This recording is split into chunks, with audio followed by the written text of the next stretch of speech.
The National Famine Museum at Strokestown Park and Irish Heritage Trust are screening this film as part of the Great Famine Voices Roadshow 2020 online event series. The Great Famine Voices Roadshow is funded by the Government of Ireland Emigrant Support Programme. So, I'm Roz Gladden. I live in Liverpool. I've lived here for 35 years, but I grew up in Derby in the Midlands. So about a year before my dad died in 2010, we decided to set off on a project to find out these stories about his Irish grandfather. And his grandfather died about when my granddad was 2. So he never actually had any, but he was fascinated by what the family called him, the Irishman. And I'd also remembered a comment from my great-aunt Kitty, and she was his daughter. And she said to me that he was one of the most generous men you could ever meet, and he'd give you his last penny if he could. So we started on this, we embarked on this project, and we got involved in ancestry and did a lot of research and things. So the first time I picked my grandfather up, his name was William Dermody, or Dermody, and I picked him up on the 1870 census in Newcastle-under-Lyme in the workhouse there. And I couldn't find anybody of his surname who was there. So I assumed at that point that he was an orphan. So although he was born later than the family, he was born in 1860. He was born, he was born in 1860. His parents weren't. So eventually his story emerged from this. So his father was Patrick Dermody and his mother was Margaret Ryan. They both were born in Limerick during the 1820s. So they came over from the famine, and their story, to be honest, is really sad because his mum Margaret died, Maggie. She died when William was only a year old, and then his father died when he was 5. And I've got testimonies from both deaths. Both of them died in the workhouse. I know that's really tragic, but it was the only place during that time where poor people could get medical assistance. So both their deaths, interestingly, were witnessed by a guy called George Fox, who was the master at the workhouse in Newcastle-under-Lyme, where they were. So Maggie died from cancer when William was only a year old. And his dad, Patrick, died of what they call dropsy, which is it's a poorly functioning heart. I can't remember what we call it now, but it's got a different name. But dropsy stops the blood and the fluids flowing around your body, and basically you fill up with water from the feet upwards. Horrible thing. He'd actually been a carpenter. He was a carpenter. But they'd lived sometime. They'd lived in Newcastle-under-Lyme in London Road, and then they'd been admitted to the workhouse. William, my great-grandfather, had 2 sisters, neither of which he saw ever again after he left the workhouse. Never saw them again. In actual fact, neither of them were actually on the 1870 census where I'd picked William up. So William's story is such that after he lost his parents, which was pretty tragic, he stayed in the workhouse till he was about 12 years old. And then he was sold into the mines in Wigan, in Lancashire.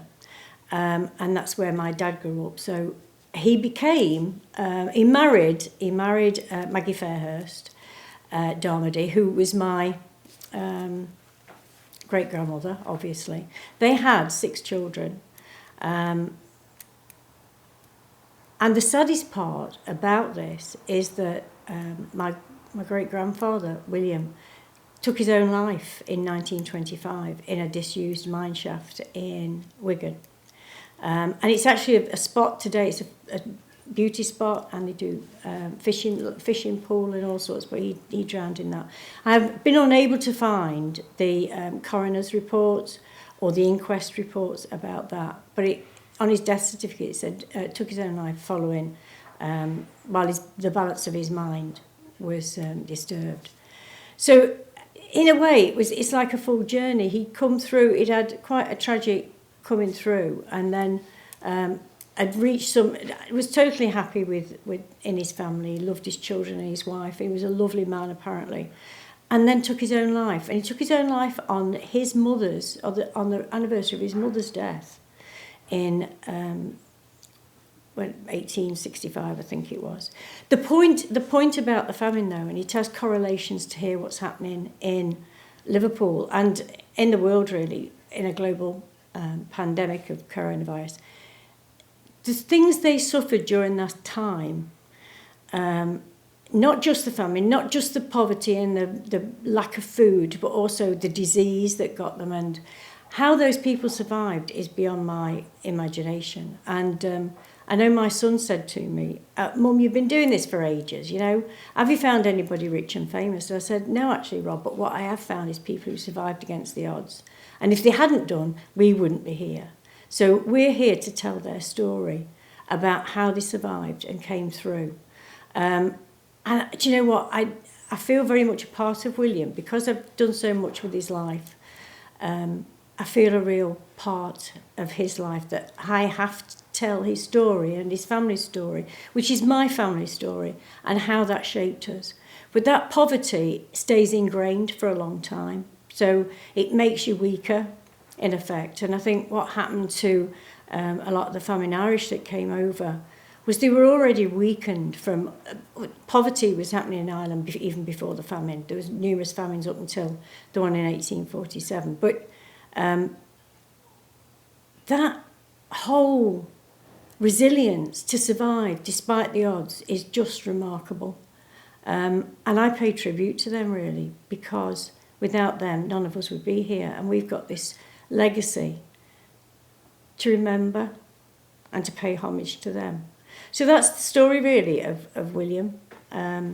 He came over to... I'm pretty sure he came through Ireland, through the port in Ireland, and I've got no dates for when his parents set off. He was always called the Irishman in the family, but the census says that he was actually born in Staffordshire, in Newcastle-under-Lyme. So I've been able to find no birth certificates, nothing, the first detail of the census, and I've got some details about his parents who were born in Limerick, came from Limerick. Don't know when they came over, but clearly they did. And I've got no trace of his two sisters that were with him at that time, so I don't know what happened to them subsequently. But that's part of the journey that I'm on, to try and find their futures and what happened to them and how they... did they marry his two sisters? Don't know. Did they die? Don't know. Can't find them on censuses in England, which is usually pretty good recommendation.